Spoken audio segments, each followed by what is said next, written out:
Bonjour mes bien chers amis, vous êtes certainement allés chez le coiffeur, chose que je n'ai pas faite depuis un bout de temps. Et vous savez comment ça se passe dans les salons de coiffure, on discute, surtout si ce sont des coiffeuses, on parle de tout et de n'importe quoi. On parle pour ne rien dire, mais il faut bien meubler ce temps où on s'occupe de votre tête et puis on veut aussi s'occuper de vos oreilles. Et je me souviens, cet ami, Charles, qui était chez le coiffeur, et puis bon, discutant, voilà, de fil en aiguille, ils viennent à parler d'un sujet intéressant, parler de Dieu. Et puis, le coiffeur de dire, mais non, mais Dieu n'existe pas. Regardez, il vous suffit de sortir dans la rue, de voir la misère, de voir la violence.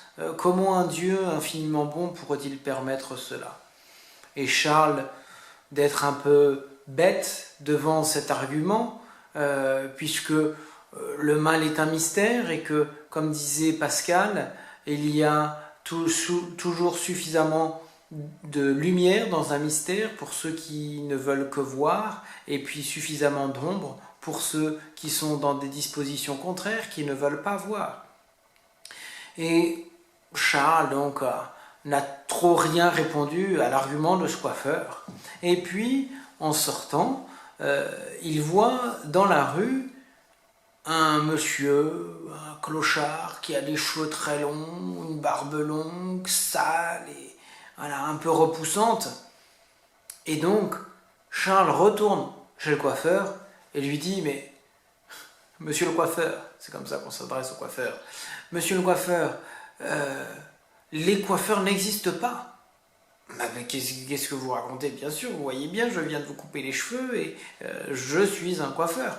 Non, non, non, non, non, non, je vous promets, j'ai la preuve que les coiffeurs n'existent pas, puisque je viens d'aller dans la rue et j'ai vu un monsieur avec des cheveux longs, une barbe longue et sale, et si les coiffeurs existaient, ces gens-là n'existeraient pas. Il n'y aurait pas de gens mal coiffés, tout le monde serait... Et le coiffeur de dire, mais est-ce que c'est de ma faute si ces gens-là ne viennent pas? C'est pour ça qu'ils sont mal coiffés.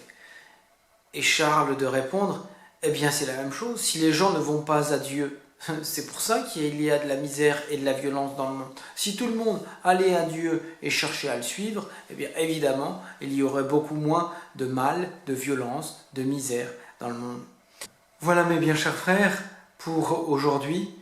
Il faut savoir que malgré les difficultés de la vie, la misère, la violence, les épreuves que nous pouvons supporter, que nous supportons en ce moment, eh bien, cela n'empêche pas Dieu non seulement d'exister, mais encore plus d'être présent au milieu de nous soutenir dans l'épreuve. Et c'est la grâce que nous pouvons demander spécialement pour les personnes qui sont le plus touchées par ce confinement.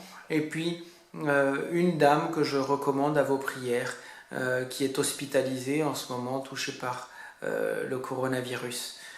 Je vous souhaite une excellente journée, restons bien unis dans la prière et je vous dis à très bientôt.